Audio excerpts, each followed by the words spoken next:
Tracy Hutchison. Now to a story that springs from deep within the old-growth forests of Tasmania. Australian craftsmen have discovered a growing market among the world's virtuoso classical guitarists for instruments made from ancient Tasmanian timbers, particularly the King Billy pine. The magic of King Billy instruments is remarkable, and the sounds they create provide a fitting memorial to a sad chapter in the nation's history. Greg Hoy reports. You can tell a master, by picking the guitar up. Maybe something spiritual, you can definitely get a feel for that just by tapping it and listening to how the box works without actually playing it. The ancient sound of King Billy, the timber. Named after the original King Billy, or William Larney, third husband of Truganini, the last full-blooded Aboriginal male in Tasmania. He died of cholera, dysentery and a broken heart in 1842. So they named a tree after him, the King Billy pine.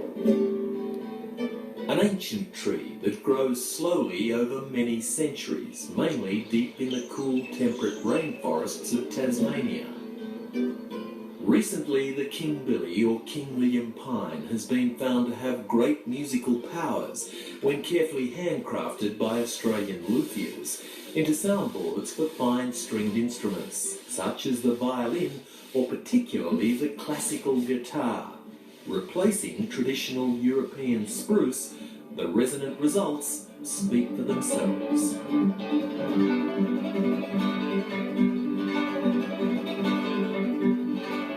Stradivari had this on the hills in Italy, he wouldn't have been able to stop himself from using it.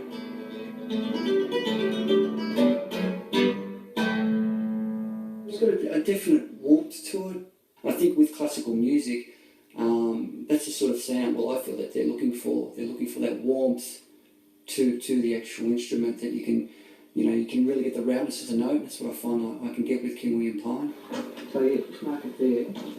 Luthier Chris Wynne teaches guitar crafting at Montsalvat, Australia's oldest artist colony, which has thrived in the scenic hills to the east of Melbourne since the 1930s. I'm creating what I feel is a direction that the guitar should go by using Australian timbers. And as I say, I think, well, why not? I mean, they're beautiful, they sound beautiful.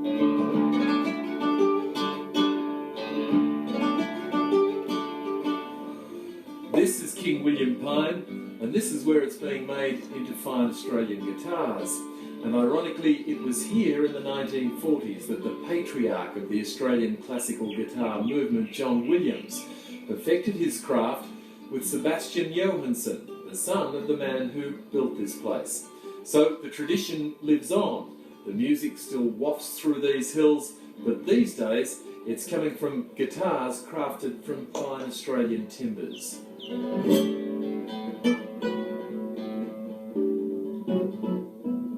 They're a very different sound, and I think it's also through guitar makers' sense of inquiry in Australia. They don't have a burden of history, of tradition in making, and so they think outside the square quite a bit, and I think that results in some pretty amazing sort of discoveries engineering-wise in the instrument, which give it a much better quality of sound and better quality of resonance. And the timbre is everything.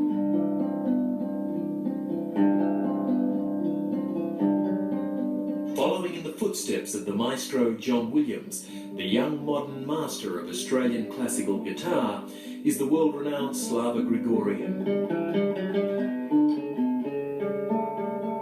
So many makers started doing their own thing to guitars in Australia, and that's been an overwhelming success.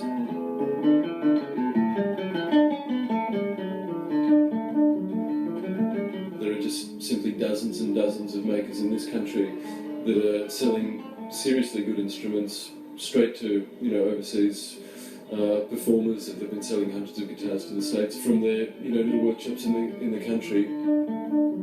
No one knows of them here.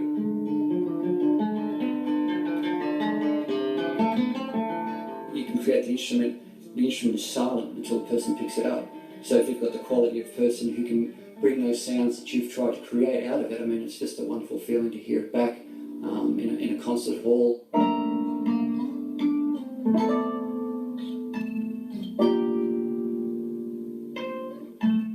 Echo of King Billy. When William Larney died, his body was dismembered for souvenirs and for science, the last of a lost species. Today, King William pine is listed on the index of threatened Australian plant species, a legacy of the days it was squandered. One example, early last century, in Tasmania, a mining company built this 2-kilometre water pipeline or flume on the outskirts of Queenstown from ancient King Billy pine because metal was considered too expensive. Now leaky and redundant, the pipeline was about to be handed over to the woodchip company Guns recently until locals intervened. The water flows now to protect the timber, but its future remains in limbo. I'd be very happy to get hold of some of that. And if that's timber that's going to be wasted for whatever reason, I think what a great thing to do with it is to create a beautiful sounding instrument. Their timber needs are modest. One mature tree would supply all Australian luthiers for more than 30 years. It takes 2 weeks of meticulous carpentry to create such a guitar from thin sliced wood. The King Billy timber from which the soundboard is crafted is estimated to be 900 years old.